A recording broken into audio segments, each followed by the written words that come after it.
আজ জেল ভেঙে পালিয়েছে কুখ্যাত গুন্ডা, মোটা ভেঙে কেশ কষে খুনিদের পান্ডা, সবার নজর করা হোক। হারিয়ে যেতে বসেছে গ্রাম বাংলার ঐতিহ্যবাহী পুতুল নাচ। একসময় বিনোদনের অন্যতম মাধ্যম পুতুল নাচ, কিন্তু সুখের সেদিন আর নেই। এখন একসময়ের গ্রাম বাংলার ঐতিহ্যবাহী সেই পুতুল নাচই অস্তিত্ব রক্ষার সংকটে ভুগছে।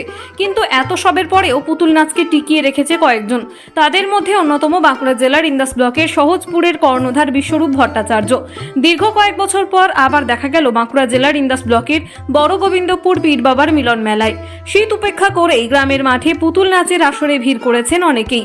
গ্রামবাসী রাখাল নন্দী, নরেশ দাসরা একটা সময় বাড়ির বড়দের সঙ্গে আমরা পুতুল নাচের আসরে যেতাম, কিন্তু স্মার্টফোন আর ইন্টারনেট নির্ভর বর্তমান প্রজন্ম ঐতিহ্যবাহী এই লোকশিল্প নিয়ে অবগত নয়।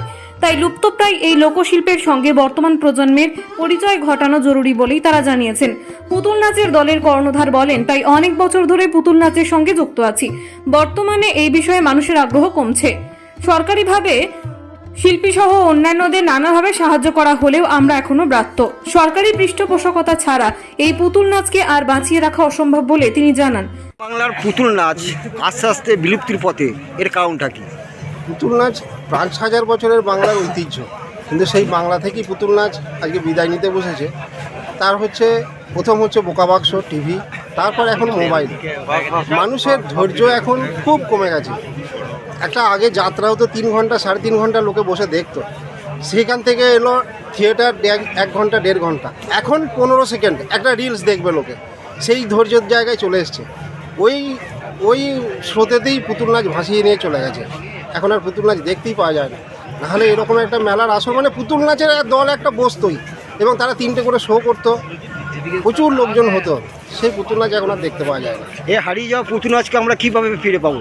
সেইটাই আমাদের এখনকার আন্দোলন, যে সেই গ্রাম বাংলার ঐতিহ্যের পুতুল নাচকে আবার তার স্বগর্বে স্বমহিমায় নিয়ে আসা।